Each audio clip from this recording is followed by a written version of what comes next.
Okay, story time about how this man cheated on me with a bridesmaid in a wedding that we went to together. I'm in the middle of my makeup, so bear with me. I just got done filming another video for you guys. Okay, so we went to a wedding. He was in the wedding, but I was not. He cheated on me with the bridesmaid he was in the wedding with. You get it? Okay. So he was a little bit older than me. So all of his friends were getting married when we were in college, and his best friend who was getting married at the time was in the NFL. So we had to we drove because we didn't have any money. We drove to Kentucky for his best friend's wedding, and he was in the wedding. So he got a +1, obviously. He brought me. I was the beautiful, amazing, darling girlfriend, and he, gloated about me the whole time. I met everyone. Everyone was like, oh my God, I've heard so many things about you. We had been dating for years at this point. So we go to the wedding. The wedding's great. It's amazing. I ended up getting my hair and makeup professionally done. So I just think I'm the cutest, prettiest thing since sliced bread. Like, I'm feeling good about myself. The wedding was like a black tie event. It was one of the most beautiful weddings I'd ever been to. Obviously, he was in the NFL, so y'all can understand this wedding was insane, right?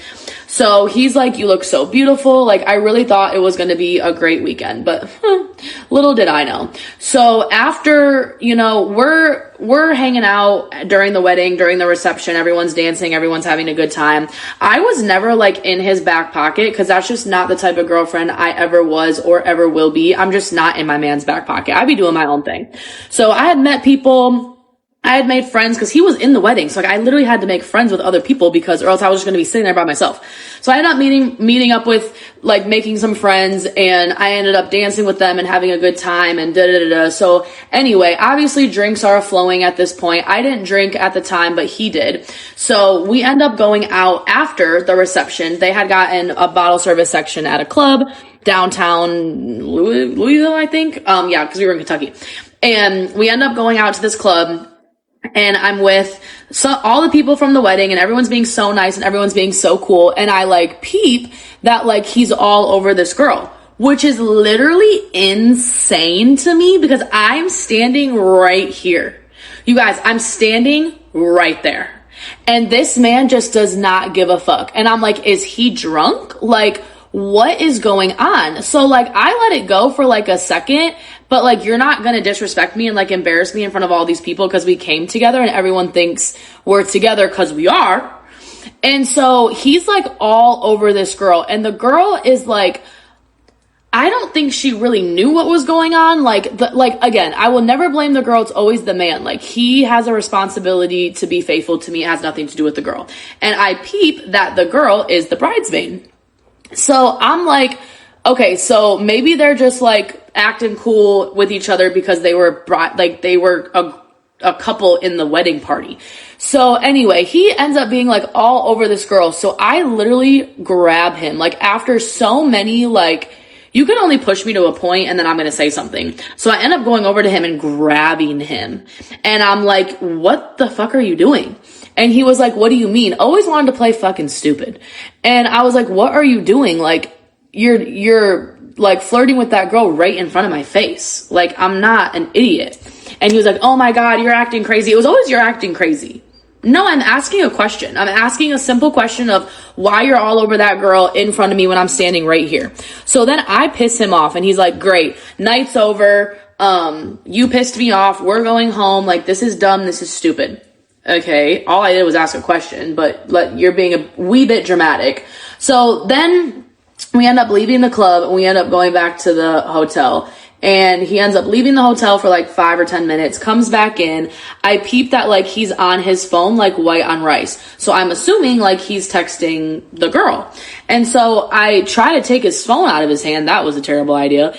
And he basically got physical with me, as he always did. And I was not gonna win that battle. Like, I'm not that strong. He's stronger than me, so I wasn't gonna win that battle. So I'm like, whatever, I'm going to bed. I end up crying myself to sleep. We randomly got a hotel that had 2 beds. So we didn't even sleep in the same bed that night because I was like, I don't want to sleep next to you. Like, this is stupid. So we go back home. The next day, it was so weird, you guys. Like, he would wake up as if nothing happened. And so we wake up, we have like a 7-hour drive back to Michigan, and he's all lovey-dovey, like, oh my God, I love you so much. You looked so beautiful last night at the wedding. And I'm sitting here like,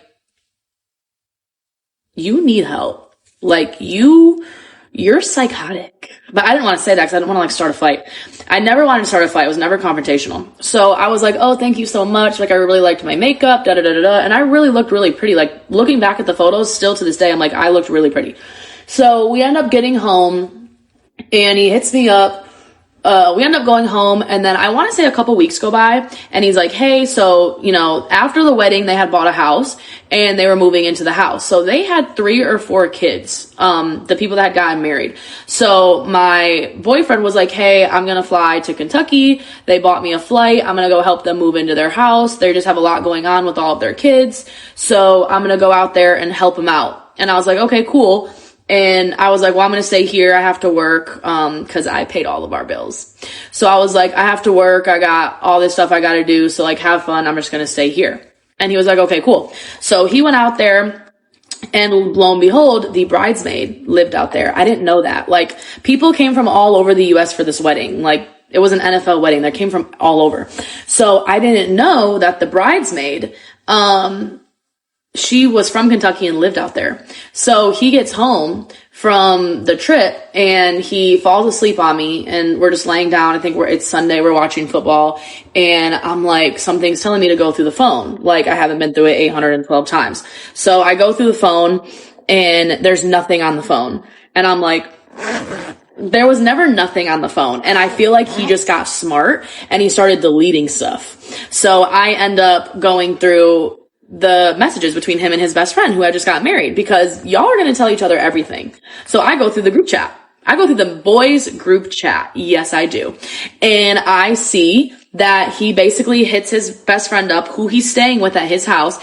He hits him up. He's like, hey, I'm going to go stay with so-and-so tonight. And then his best friend was like, okay, that's fine. You can take one of my cars, but do not tell my wife.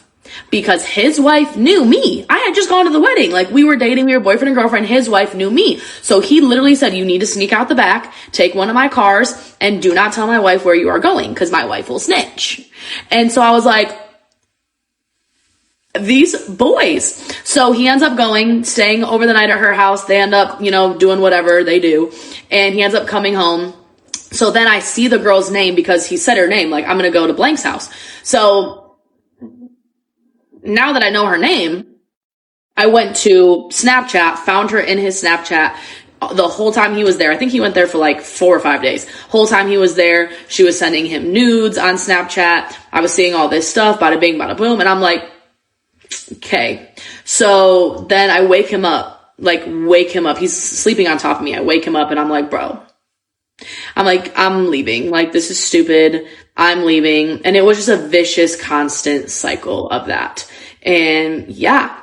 So that was a story about how I got cheated on. My man cheated on me with a bridesmaid in the wedding he was in that we were there together. And I don't know if she didn't know who I was or if she assumed, I don't know what she thought, because we were clearly there together.